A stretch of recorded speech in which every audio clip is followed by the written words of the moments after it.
चाचा मेरे साथ मौजूद हैं। सर, सबसे बड़ा सवाल है कि यूपी के मिल्कीपुर में जो हुआ है कितना खतरनाक है, कैसे देख रहे हैं? और शुद्ध रूप से भारतीय जनता पार्टी की सरकार धांधली करा रही है, फर्जी वोटिंग करा रही है और ये दिखाना चाहती है कि हम यहाँ से चुनाव जीतेंगे। लेकिन मिल्कीपुर में उत्तर प्रदेश की सरकार की मर्जी से फर्जी वोट डाले जा रहे हैं और जिनके सही वोट हैं उनको वोट डालने से भी मना कर दिया गया है, उनको वोट डालने नहीं दिया गया है। अखिलेश यादव, चाचा शिवपाल सब गुस्सा रहे हैं कि ये क्या हो रहा है। देखिए, लोकतंत्र के साथ मिल्कीपुर में मजाक हो रहा है, वहाँ निष्पक्ष चुनाव नहीं हो रहा है। तो मैं आपके माध्यम से मांग करना चाहता हूँ कि वहाँ दोबारा चुनाव होना चाहिए।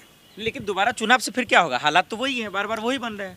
ये आपकी बात सही है, लेकिन वहाँ निष्पक्ष चुनाव नहीं हो रहा है। लेकिन क्यों नहीं हो रहा है, क्या मजबूरी है? ये तो उत्तर प्रदेश के मुख्यमंत्री ये चाहते हैं कि वो सीट हासिल करके, सीट जीत करके ये हो जाए कि अयोध्या की हार को वो पचाना चाहते हैं। डबल इंजन की सरकार है। डबल इंजन की सरकार सबसे भ्रष्ट सरकार है। लेकिन सर, सवाल तो ये है ना, अखिलेश यादव, चाचा शिवपाल भाई चुनाव आयोग चले जाए, वहाँ क्यों नहीं जाते हैं? हाँ, उनको जाना चाहिए। फिर जा तो नहीं रहे ना, एक तरफ आप आरोप लगा रहे हैं, इल्जाम लगा रहे हैं, जा भी नहीं रहे हैं। वह हमारा तो समर्थन है, कांग्रेस पार्टी का समर्थन है। आप बिल्कुल बात सही कर, लेकिन जाना चाहिए ना इन लोगों को। निश्चित रूप से जाना कांग्रेस चाहिए। भी नहीं जा रही, ये भी तो सिर्फ आरोप लगा रहे हैं। अब चूंकि ये है कि वहाँ शिवपाल और अखिलेश जी की देख रेख में चुनाव हो रहा है और सभा चुनाव लड़ रही है, इसलिए अखिलेश जी को या शिवपाल जी को चुनाव आयोग में जाना चाहिए और उनके खिलाफ कार्रवाई करने की मांग कर दी चाहिए। एफआईआर दर्ज करना चाहिए, निश्चित रूप। लेकिन सवाल ये है कि आखिर इतना गुंडागर्दी क्यों, किसकी ताकत है ये? ये उत्तर प्रदेश के मुख्यमंत्री आदित्यनाथ सबसे बड़े गुंडे हैं। चूंकि मैं गोरखपुर का रहने वाला हूँ, मैं बृजदान शर्मा, ये उनकी गुंडई और लफंगई बहुत ज़्यादा है और यूपी के मुख्यमंत्री से ज़्यादा बड़ा गुंडा कोई नहीं है। अब बार बार फर्जी वोटिंग का चर्चा चल रहा है। निश्चित रूप से यह तो ऐसे हैं कि इनके ये हृदयहीन है और उनका लोकतंत्र में विश्वास भी नहीं है, इसलिए वो अवैधानिक तरीके से कब्जा करके वो सीट जीतना चाहते हैं, जो बहुत ही निंदनीय है। तो चुनाव आयोग की कोई जिम्मेदारी है कि नहीं? चुनाव आयोग की जिम्मेदारी है, लेकिन चुनाव आयोग नरेंद्र मोदी के कब्जे में है। अच्छा। सारी संवैधानिक कब्जों को नरेंद्र मोदी ने कब्जा कर रखा, उन संस्थाओं को। लेकिन इलेक्शन कमीशन ने तो कहा कि हम निष्पक्ष हैं, घबराने की जरूरत नहीं है। आप बताओ, ये निष्पक्ष कहाँ से है? बिहार में जब एमएलए का चुनाव होता है और वहाँ 22 सीटों पर लालू के पार्टी को जिताया गया और 22 लोगों को सर्टिफिकेट नहीं दिया गया। 22 लोगों को भारतीय जनता पार्टी और नीतीश कुमार के दल को जीत का प्रमाण पत्र दे दिया। तो इनका लोकतंत्र में कौन सा विश्वास है? ये लोकतंत्र के लिए बदनुमा दाग है आज का चुनाव आयोग।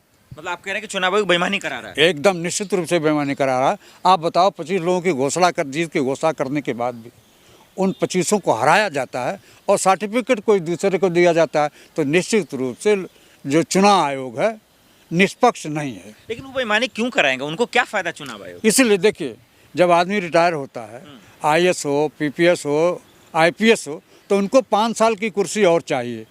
तो वो लोकतंत्र का गला घोट करके मोदी के साथ गलवहियाँ निभाते हैं, जो लोकतंत्र के लिए खुला हुआ मजाक है।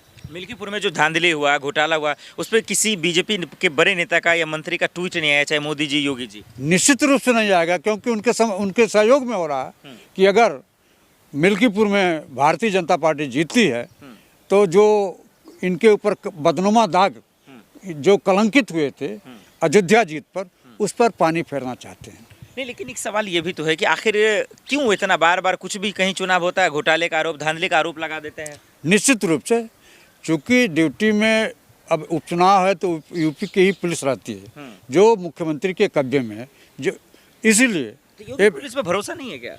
यूपी पुलिस में भरोसा कहाँ है? आप बताओ ना।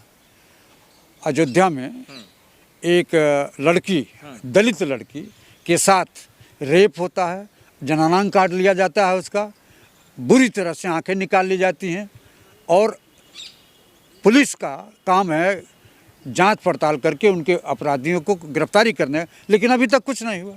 आप क्या चाहते हैं मिल्कीपुर में जो हुआ, चुनाव आयोग से या योगी की सरकार से क्या कहना चाहते हैं? योगी सरकार तो कुछ नहीं करेगी, चूँकि योगी सरकार ही बेईमानी करा रही है। और मैं चुनाव आयोग से मांग करना चाहता हूं आपके माध्यम से कि मिल्कीपुर में पुनः चुनाव कराया जाए और लोकतंत्र को जिंदा रखा जाए।